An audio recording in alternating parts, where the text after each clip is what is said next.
Assalamualaikum warahmatullahi wabarakatuh. Selamat pagi, siang, sore, malam semuanya. Bagaimana nih kabar kalian? Semoga selalu dalam keadaan yang baik-baik saja. Seperti biasa, absen dulu di kolom komentar dengan siapa dan dari mana, biar kita di sini semua tim Dimensi Mimpi kenal dekat dengan kalian semua. Hafal gitu ya, seperti yang sudah-sudah nih, yang selalu hadir dalam video channel Dimensi Mimpi gitu. Ada Kak Rini, terus Kak Hani, Kak Esther, Mama Noval, Mama Andut, Herlina, Kak Hairul gitu. Pokoknya banyak banget. Makasih buat kalian semua yang selalu support channel Dimensi Mimpi ya. Tanpa support kalian, mungkin saya dan tim akan pamit. Mungkin ya gimana ya, kurang semangat gitu kalau nggak ada supportnya gitu. Mungkin ya nggak tahu sampai kapan gitu. Semoga aja support kalian itu mampu membuat kita ya selalu bertahan untuk membawakan cerita-cerita horor untuk menghibur harian kalian ya. Oke, gimana nih? Apakah semuanya sudah nyoblos ataukah ada yang belum nih? Masa iya belum? Kan kemarin udah gitu, harusnya sudah semua ya. Semoga siapapun presidennya ya balik lagi. Siapapun presidennya, kita tetap harus kerja gitu kan, harus cari makan sendiri gitu, masa iya kan? Jadi sebenarnya nggak terlalu ngaruh-ngaruh banget karena memang sebenarnya nasib itu ada di tangan kita sendiri gitu ya. Kalau presidennya bagus, kitanya malas-malesan gitu, ya sama aja gitu kan. Berharap apa? Jadi ya seperti itu ya. Pokoknya semuanya semoga berharap menjadi yang terbaik untuk negeri ini cerita. Amin. Oke, untuk di video kali ini ada sebuah cerita nih dari Mas Bri lagi ya. Ceritanya itu tentang panti asuhan. Nah, di dalam panti asuhan itu terjadi ada beberapa kejadian yang sangat di luar nalar gitu. Dan ini dialami oleh salah satu anak yang masih cukup belia umurnya gitu. Dia sudah mengalami kejadian-kejadian yang bahkan orang dewasa pun takut gitu, apalagi ini anak kecil gitu kan. Nah, seperti apa sih kejadian janggalnya gitu? Seserem apa sih? Penasaran nggak? Kalau penasaran, kita lanjut ya. Dan kalian harus tetap di sini nih, harus tetap pantengin terus ceritanya. Oke, tanpa langsung banyak basa-basi lagi, langsung aja kita mulai ke dalam ceritanya.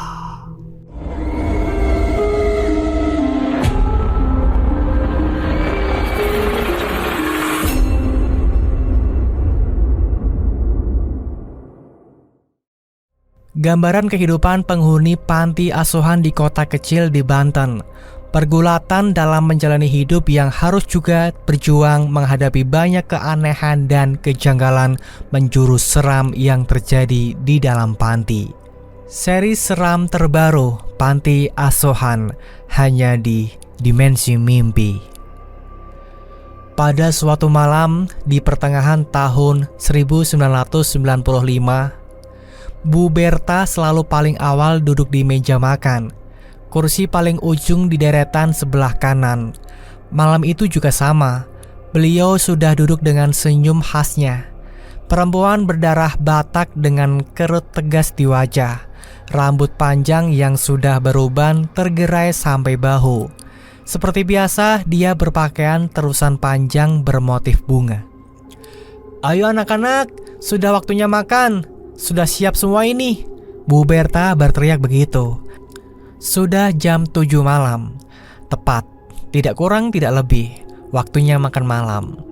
Banyak kursi mengelilingi meja panjang berbentuk oval. Kursi yang biasanya tidak terlalu lama untuk habis dipenuhi oleh para penghuni panti setelah ada aba-aba teriakan dari Ibu Berta.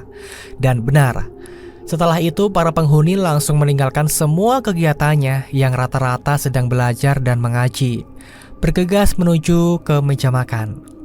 "Yuk udahan dulu, udah waktunya makan." Yani bilang begitu ke Adi yang sedang duduk di hadapannya sambil memegang buku. "Ayo kak," jawab Adi dengan sumringah. Wajahnya menyiratkan kalau dia sejak tadi memang sudah menunggu jam makan malam.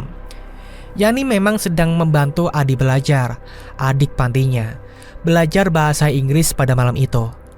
Setelah membereskan buku-buku yang baru digunakan, keduanya bergandengan tangan berjalan menuju meja makan yang letaknya di hampir paling belakang gedung panti asuhan ini.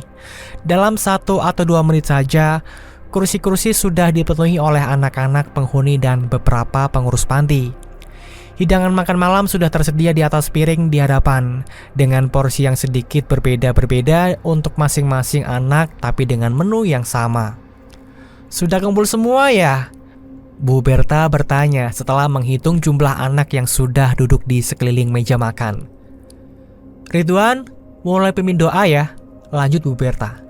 Ridwan lalu mulai memimpin doa sebelum makan. Amin, doa selesai. Setelah itu mereka semua memulai melahap hidangan makan malam, bersemangat sekali. Panti asuhan ini memiliki 20 anak dengan rentang umur antara 8 sampai dengan 18 tahun. Yang paling muda adalah Adi, sedangkan yang paling besar Ridwan, yang sebentar lagi akan lulus sekolah menengah atas. Jumlah penghuni panti kadang berubah, terbilang sering malah perubahannya dengan berbagai macam alasan dan kondisinya masing-masing. Yang pasti kali ini ada 20 anak ditambah 3 orang pengurus tetap. Masing-masing anak bersekolah di sekolah umum sesuai dengan usia dan tingkat sekolah. Jadi dalam hal pendidikan semuanya terjamin dengan baik. Yani sekarang usianya 15 tahun, kelas 3 SMP.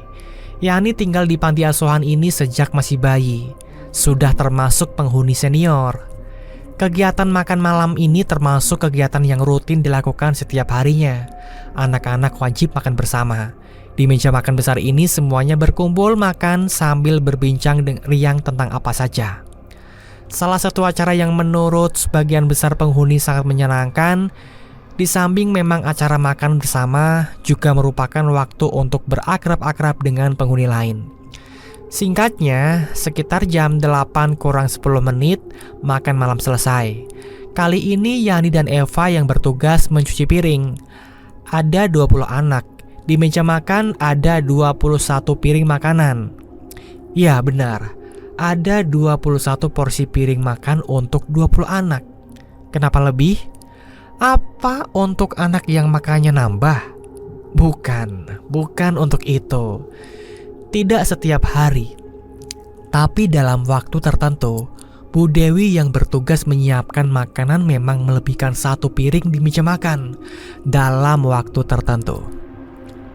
"Udah, biarin aja di situ, gak usah diangkat," kata Yani ketika melihat Eva hendak mengangkat 1 piring yang makanan di atasnya masih utuh tidak tersentuh. "Kenapa kak? Bukannya harus dicuci juga?" tanya Eva dengan penasaran. "Iya, dicucinya nanti, agak maleman. Sekarang, biarin saja di situ," jawab Yani lagi. Eva memang anak baru, dia baru seminggu tinggal di panti ini. Dan ini adalah tugas pertamanya mencuci piring setelah makan. Menuruti omongan Yani, Eva membiarkan piring dengan makanan utuh itu di tempatnya. Letaknya di meja paling ujung. Kemudian dia membereskan alat makan kotor yang lain untuk membawanya ke dapur ke tempat cuci piring. Kemudian mereka, Yani dan Eva, sibuk mencuci peralatan makan di belakang. "Kak, maaf, itu tadi makanan buat siapa ya? Aku lihat semua anak sudah makan. Bu Berta, Mbak Eka, dan Bu Dewi juga makan. Semua sudah makan. Terus itu makanan buat siapa? Buat tamu ya?" Sambil mencuci piring, Eva bertanya kepada Yani, masih penasaran dengan piring dengan makanan itu tadi. Nanti ada yang makan. Tenang saja," jawab Yani sambil tersenyum. "Iya kak, tapi siapa?" "Penghuni sini juga. Nanti juga kamu tahu." Lagi-lagi Yani menjawab sambil tersenyum. "Oh, penghuni sini juga. Dia datangnya malam ya?" "Iya." Selanjutnya mereka berbincang membicarakan hal lainnya. Tawa ringan mengiringi kegiatan mereka. Sekitar jam 8:30 mereka selesai. Kemudian melangkah berjalan meninggalkan dapur hendak menuju ruang depan di mana biasanya masih banyak anak yang berkumpul sebelum masuk ke kamar masing-masing. Dari dapur mereka melewati dulu ruang makan. Di sana meja makan sudah rapih dan bersih. Tidak ada lagi piring dan peralatan makan lainnya. Tapi di sudut meja paling ujung masih ada piring yang tadi. Piring yang di atasnya masih lengkap nasi dan lauk pauknya, ditambah dengan segelas air putih yang masih utuh juga. "Udah, biarin aja," ucap Yani yang melihat Eva masih terus memperhatikan piring itu. Nah, sesamanya di ruang tengah, Yani dan Eva masih melihat beberapa anak yang berkumpul berbincang sambil menonton televisi atau sekadar bersantai. Ada juga yang sedang membaca buku atau belajar pelajaran sekolah. Nah, Yani dan Eva ikut bergabung. Terlihat juga Bu Berta dan Mbak Eka mendampingi mereka semua. "Gimana sekolah kamu, Eva?" tanya Bu Berta ketika melihat Eva sudah duduk di dekatnya. Selain memang penghuni baru, Eva juga baru bersekolah di SMP tempat anak panti lainnya yang seusia bersekolah. Iya Bu, lancar kok. Aku senang, semuanya baik," jawab Eva. Kemudian percakapan berlanjut membahas hal lain. Sementara Yani kembali mendampingi Adi yang sedang asyik membaca buku. Kegiatan santai ini juga selain dilakukan setelah selesai makan malam, biasanya ketika sudah jam 9 satu persatu anak masuk ke kamarnya masing-masing, bersiap untuk tidur. Panti asuhan ini memiliki bangunan utama yang cukup besar, bertingkat 2 pula. Bangunan yang usianya terbilang tua, sudah berdiri sejak tahun 1970-an. Di dalamnya ada 9 kamar tidur, 4 kamar di lantai bawah, sisanya di atas. Setiap kamar diisi oleh 2 atau 3 anak. Panti ini juga memiliki 4 kamar mandi, 2 di lantai atas, 2 di lantai bawah. Nah, di luar, panti memiliki halaman luas yang dipenuhi dengan pepohonan rindang dan asri. Pokoknya ya sangat nyaman bagi para penghuninya. "Udah jam 9, ayo masuk kamar masing-masing," Bu Berta bilang begitu ketika memang jarum pendek jam dinding sudah menunjuk ke angka 9. Perlahan setiap anak mulai membereskan buku-buku yang dibaca kemudian bersiap untuk tidur. Anak-anak perempuan kamarnya di lantai atas, termasuk Yani dan Eva. Sedangkan anak laki-laki di kamar bawah, termasuk Adi, dekat dengan kamar Bu Berta dan Mbak Eka. Beda dengan Bu Dewi, kalau sudah selesai acara makan malam, beliau akan pulang ke rumahnya, tidak menginap di panti. Termasuk Bu Berta dan Mbak Eka, semuanya akhirnya pergi masuk ke kamar masing-masing, meninggalkan ruang tengah jadi kosong. Yani dan Eva kemudian berjalan menuju kamarnya di lantai atas.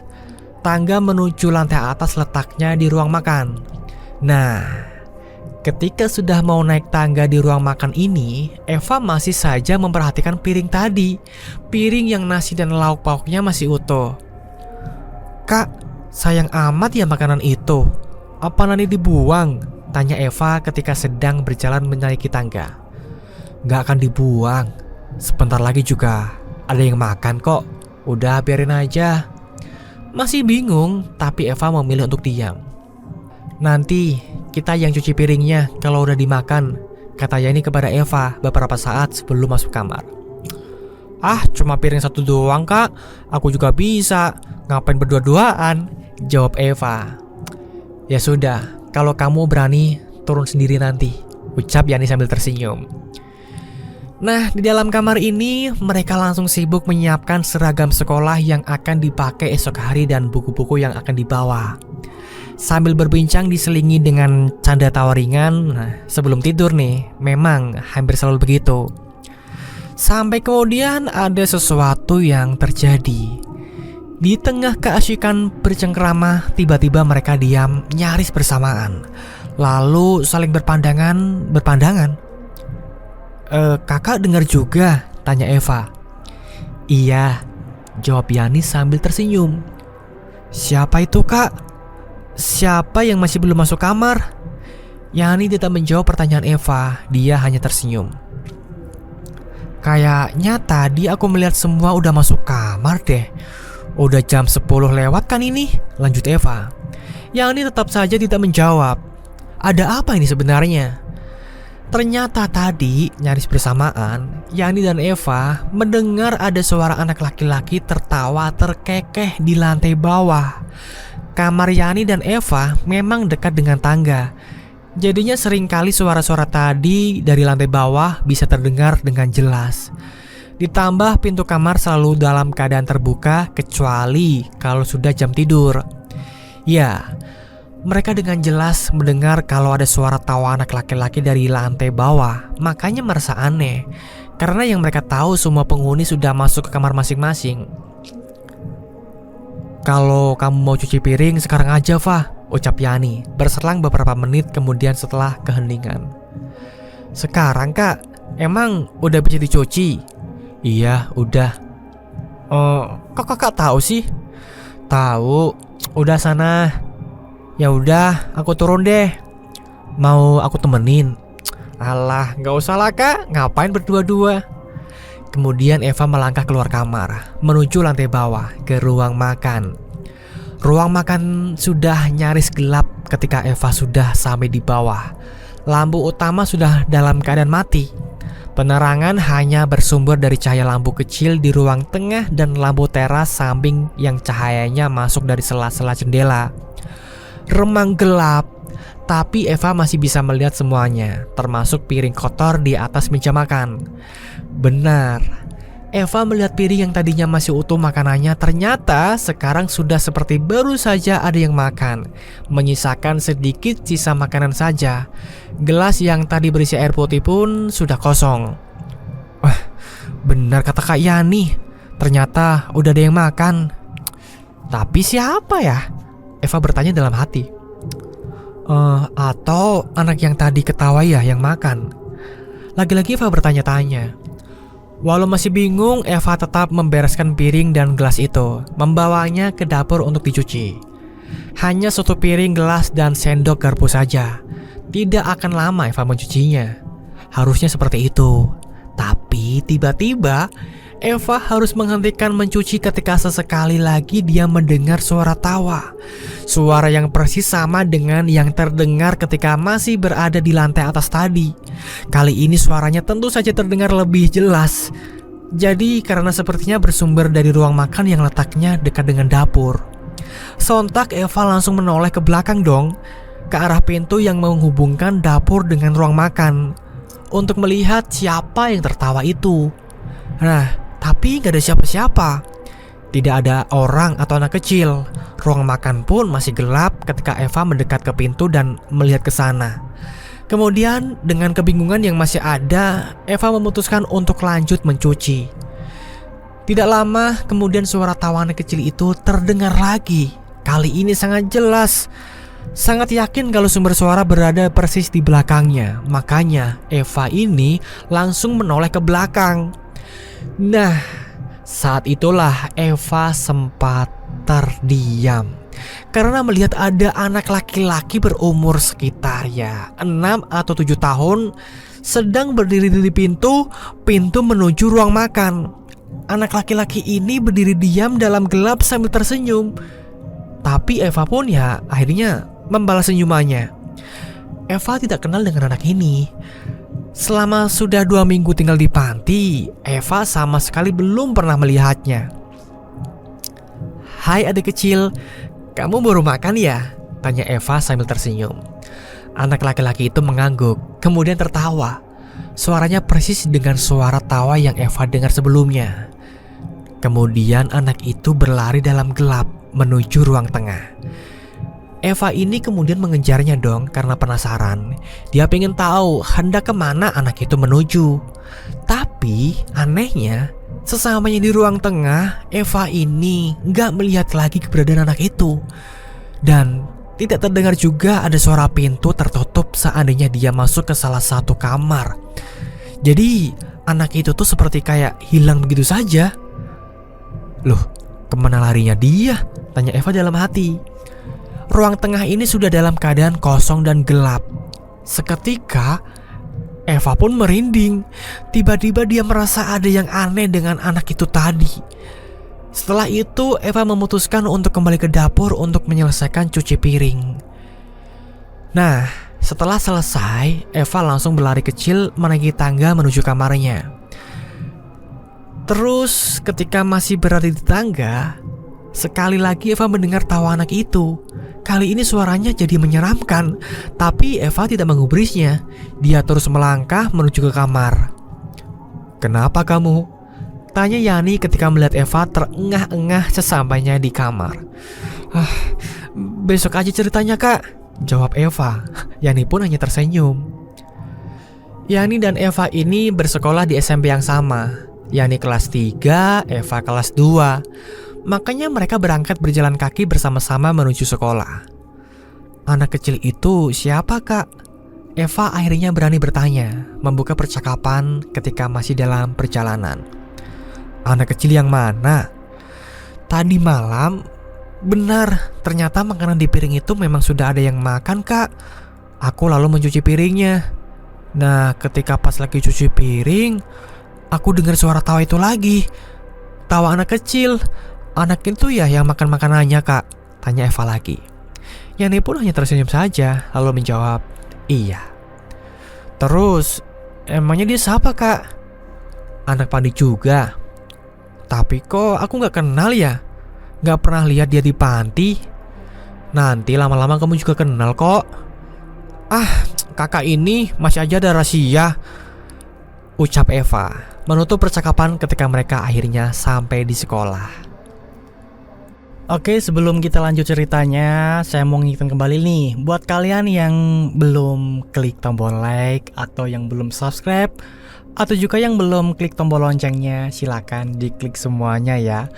Karena itu adalah salah satu cara untuk mendukung kita semua di sini agar bisa terus bertahan di channel Dimensi Mimpi. Jadi buat kalian yang suka dengan channel ini, mohon dukungan kalian semua ya. Terima kasih. Oke, sudah siap lagi ya, kita lanjut aja ceritanya.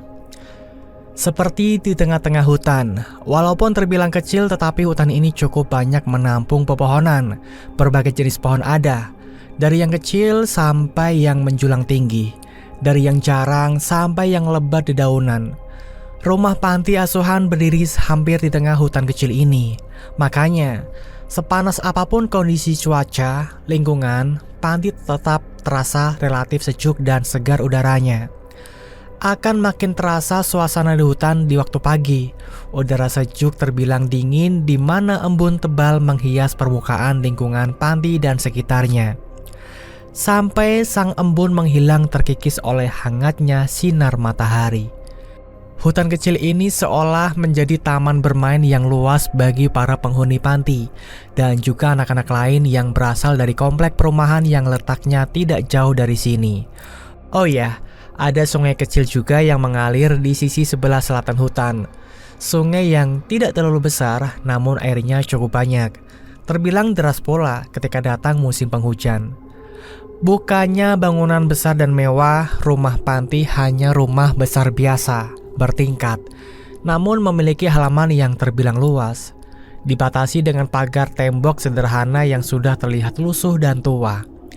Di dekat panti juga melintas jalan kecil yang menghubungkan satu komplek perumahan dengan jalan raya besar yang letaknya kira-kira agak jauh dari panti. Jalan kecil ini jarang dilalui oleh penduduk sekitar, walaupun bisa dibilang sebagai jalan pintas kalau mau menuju ke jalan pasar, dan lebih banyak dilalui oleh pejalan kaki atau pesepeda. Orang-orang lebih memilih jalan memutar yang lebih jauh jaraknya kalau harus ke jalan besar tadi. Di hutan kecil, bangunan yang berdiri hanya rumah panti asuhan ini. Tidak ada bangunan lain. Bangunan terdekat hanya komplek perumahan, gedung sekolah dasar, dan pabrik besi baja. Ketiganya berjarak cukup jauh dari panti. Tapi panti asuhan ini tidak bisa dibilang terpencil karena letaknya tidak jauh dari keramaian kota. Bisa dibilang sepinya lingkungan panti karena letaknya memang berada di hutan kecil yang sama sekali tidak ada bangunan lain di dalamnya. "Bu, apa sih bedanya panti ini waktu dulu, waktu ibu baru datang dengan panti yang sekarang?" tanya Eva kepada Bu Berta. Keduanya sedang duduk di kursi teras depan panti pada suatu sore yang cerah, memperhatikan anak-anak yang sedang bermain di halaman. Kalau bangunan, ya gak ada banyak berubah. Paling pagar aja. Rumah ini memang sejak dibangun dulu sudah begini. Yang berubah adalah jalan raya di depan itu. Dulunya jalan kecil yang hanya bisa dilewati satu mobil saja, jawab Bu Berta setelah ada jeda agak lama. Pepohonan ini dari dulu juga, tanya Eva lagi. Pepohonan yang dimaksud adalah hutan kecil yang mengelilingi panti. Oh itu, udah ada. Malah dulu lebih lebat pepohonannya dan lebih luas juga. Gak lama setelah ibu datang, barulah dibangun komplek perumahan KS itu. Gak lama lagi dibangun juga SD saat itu. Bu Berta menjawab agak panjang. Jadi, yang berdiri duluan adalah bangunan panti ini ya, Bu? Iya, dan yang ibu tahu, bangunan ini awalnya bukan panti asuhan, tapi ada kegunaan lain. Tapi ibu gak tahu pasti dulunya itu apa. Yang ibu tahu, bangunan ini sudah berdiri jauh sebelum ibu datang. Oh gitu. Jadi belum jelas ya dulunya bangunan panti ini apa? Iya, ibu gak tahu. Percakapan santai ini sebenarnya ada Yani juga, tapi Yani lebih banyak diam karena Yani kurang lebih sudah tahu jawaban dari pertanyaan-pertanyaan Eva. Sudah sebulan lebih Eva tinggal di panti, tapi belum cukup baginya untuk mengenal panti dan isinya secara keseluruhan. Makanya dia banyak bertanya kalau ada kesempatan. Sore ini yang memang cukup santai jadinya percakapan bisa berlangsung dengan berisi banyak pertanyaan. Sore berangsur gelap seiring tenggelamnya mentari di sisi barat. Satu persatu penghuni panti berhenti beraktivitas di luar, kemudian masuk ke dalam panti.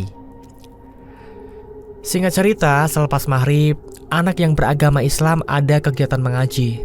Berikutnya belajar pelajaran sekolah sambil menunggu waktu Isya datang. Setelah itu makan malam bersama.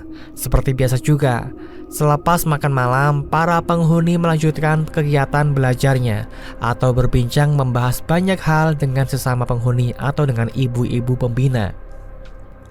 Kak, makanan satu piring lebih itu ada lagi. Disiapkan lagi sama Bu Dewi. Sambil berbisik Eva bilang begitu ke Yani yang duduk di sebelahnya. Iya, kan udah lama enggak ya, ucap Yani. Iya kak, aku menghitungnya sih udah 3 mingguan gak ada.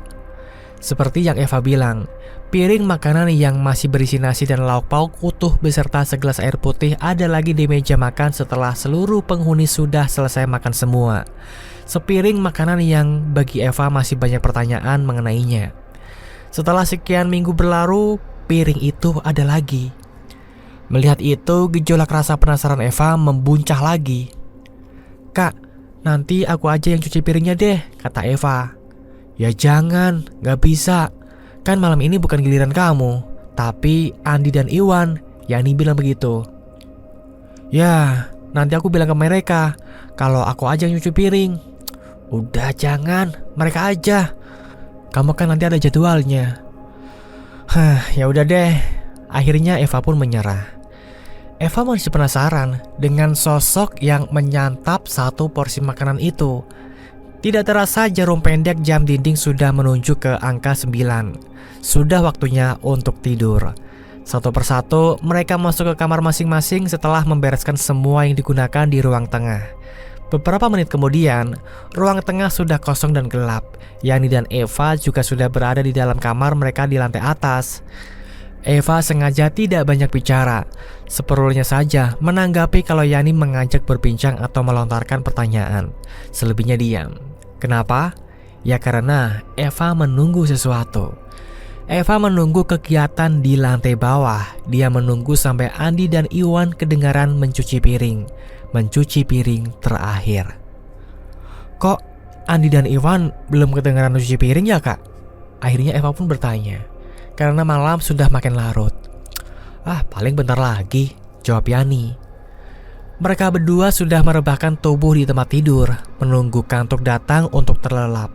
Tapi hanya Yani saja, karena Eva masih penasaran dengan cuci piring di bawah. Sudah hampir setengah 11, ketika akhirnya Eva mendengar ada suara gemerinting peralatan makan yang sedang dicuci.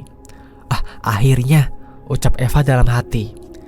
Sempat memperhatikan Yani sebentar, yang ternyata sudah lelap tertidur. Eva memutuskan untuk keluar menuju dapur. Sangat penasaran, Eva ingin melihat apakah Andi dan Iwan memang sedang mencuci piring. Dengan langkah sangat hati-hati karena tidak mau Yani jadi terbangun, Eva akhirnya benar-benar keluar kamar menuju dapur.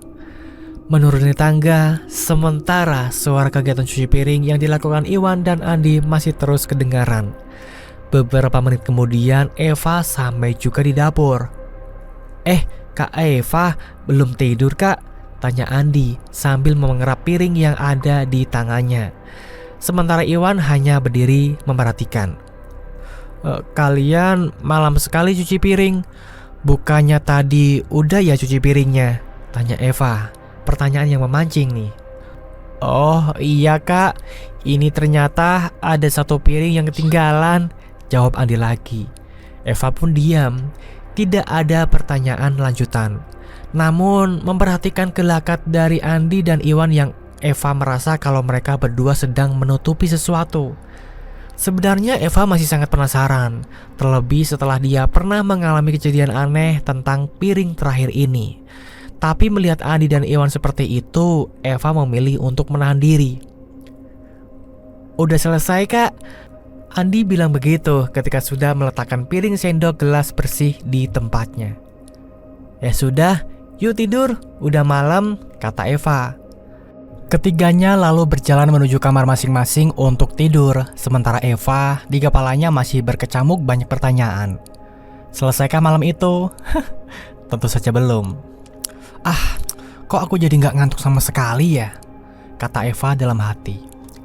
Kamar sudah nyaris gelap total. Malam sudah mendekat ke dini hari, nyaris jam 12. Tapi Eva masih belum bisa tidur. Karena letaknya berada di tengah-tengah hutan kecil yang banyak pepohonan, jadinya kalau ada angin berhembus walaupun kecil akan menimbulkan suara dedaunan yang bergerak tertiup. Malam ini seperti itu. Di luar angin berhembus walaupun tidak besar tetapi cukup untuk menggerakkan dahan pohon dan dedaunannya.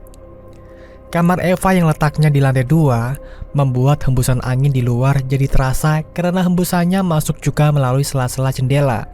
Sejuk dan dinginnya terasa di kulit. Keriuhan ini makin membuat Eva susah untuk terlelap. Masih tergolong anak baru di lingkungan dan tempat yang baru. Eva masih menjalani masa adaptasi di panti ini. Masih banyak hal yang menurutnya asing dan menimbulkan banyak pertanyaan. Singkatnya, untuk tidur nyenyak pun Eva masih kesulitan. Suara dedaunan dan ranting yang beradu tertiup angin terdengar jelas, padahal jendela sudah tertutup rapat. Tidak terasa pula kalau sudah mendekati jam 1 lewat tengah malam. Saat ini pula Eva merasa kalau angin yang sejak tadi bertiup berangsur jadi berhenti. Riuh suara pepohonan juga ikut hilang, berganti dengan keheningan. Mata masih juga belum bisa terpejam. Eva masih belum merasakan kantuk. Seharusnya hening yang terjadi ini membuat Eva lebih mudah untuk tidur, tapi ternyata tidak. Suara-suara tanpa bunyi ini malah membuat tidak merasakan kantuk sama sekali. Jam 1 lewat sedikit, ketika akhirnya Eva mendengar sesuatu. Ada suara di luar kamar, tapi masih di dalam panti. Suaranya samar tapi masih kedengeran. Mendengar ini, ingin sekali rasanya Eva membangunkan Yani, tapi niatnya diurungkan. Tidak tega Eva membangunkan Yani yang sudah sangat lelap tertidur. Suara apa yang Eva dengar?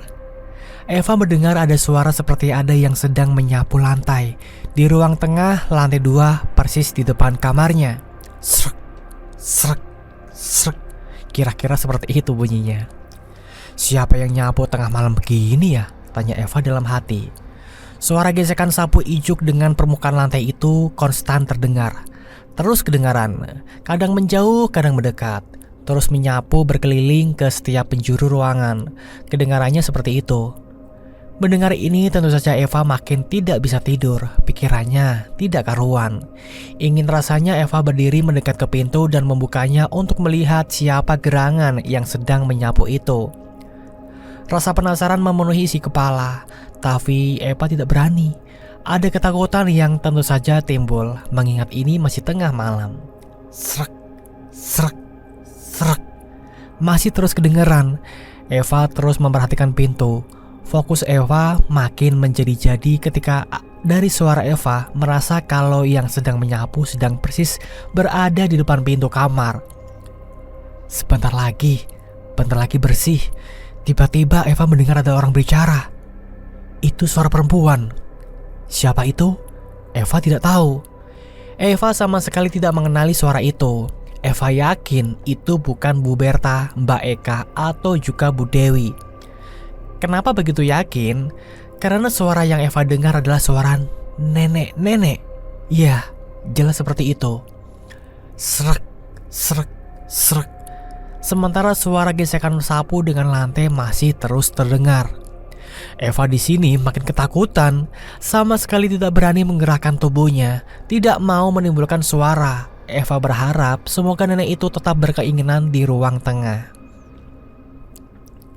Hehehe, kali ini lebih seram lagi. Nenek itu kedengaran tertawa yang terdengar seperti sedang berada persis di depan pintu. Makanya kedengaran jelas suara tawa ringkih nenek-nenek. Eva makin ketakutan, menarik selimut sampai sebatas leher, namun mata masih terus memperhatikan pintu. Suara sapuan pada lantai terus terdengar menjauh mendekat. Diselingi sesekali tawa cekikan kecil di sang nenek. Duh, siapa nenek itu ya? Siapa dia?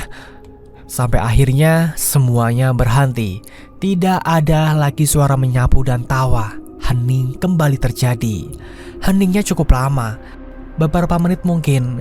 Menit yang terasa sangat lama bagi Eva. Selesai? Ya belum. Kemudian ada suara lagi. Kali ini membuat suasana makin mencekam. Tok, tok, tok. Ketukan pintu. Eva mendengarnya bukan ketukan menggunakan tangan, tapi ketukan menggunakan gagang sapu yang terbuat dari kayu. Suaranya yang khas. Hanya 3 kali. Namun setelahnya ada suara lagi yang membuat Eva nyaris menangis. Sudah selesai. Nenek pulang dulu. Dari balik pintu, sang nenek bilang begitu. Itu yang membuat Eva ketakutan teramat sangat. Tentu saja, hal ini membuat Eva terjaga, makin susah untuk tidur. Selesai. Setelah itu, hanya keheningan yang Eva rasakan. Tapi untuk tidur tetap tidak bisa. Sampai subuh menjelang, Eva baru bisa tidur walau sebentar. Sebelum berakhir ceritanya, ini ada sedikit informasi ya. Kalau panti asuhan ini terinspirasi dari kisah nyata loh. Tempat dan pelakunya masih ada. Semua kisah Yani, Eva, dan teman-teman akan diceritakan nanti. Itu kata Mas Bri ya. Jadi untuk cerita kali ini sampai di sini aja dulu ya, karena waktunya sudah lumayan panjang untuk diceritakan. Jadi bila ada kesempatan lain nanti akan ada ceritanya lagi untuk lanjutan di panti asuhan ini ya. Jadi seperti itu teman-teman, gimana nih pendapat kalian tentang cerita ini? Nah, buat kalian yang merasa merasa ketakutan atau merasa biasa aja, apapun itu yang kalian rasakan gitu kan, tulis saja di kolom komentar ya bagaimana pendapat kalian tentang cerita ini. Sekalian juga buat absennya gitu, biar kita di sini makin hafal dengan kalian semua. Semakin banyak ketemu, semakin banyak kenangan gitu kan. Bercanda. Jadi ya pokoknya segitu aja ya teman-teman ceritanya. Jadi akan ada cerita baru lagi ya sambil menunggu kelanjutan cerita ini, kalau ada kelanjutannya gitu ya. Jadi mungkin untuk next video ada cerita baru lagi teman-teman. Nah makanya buat kalian yang penasaran dengan video-video atau cerita-cerita terbaru dari channel Dimensi Mimpi, kalian bolehlah untuk subscribe terlebih dahulu, langganan, nyalakan loncengnya biar kalian tidak ketinggalan video terbaru dari channel Dimensi Mimpi gitu. Terima kasih semuanya. Kami di sini tim Dimensi Mimpi pamit undur diri dulu. Terima kasih, sampai jumpa di video berikutnya. Wassalamualaikum warahmatullahi wabarakatuh. Ingat ya, hidup hanyalah ilusi.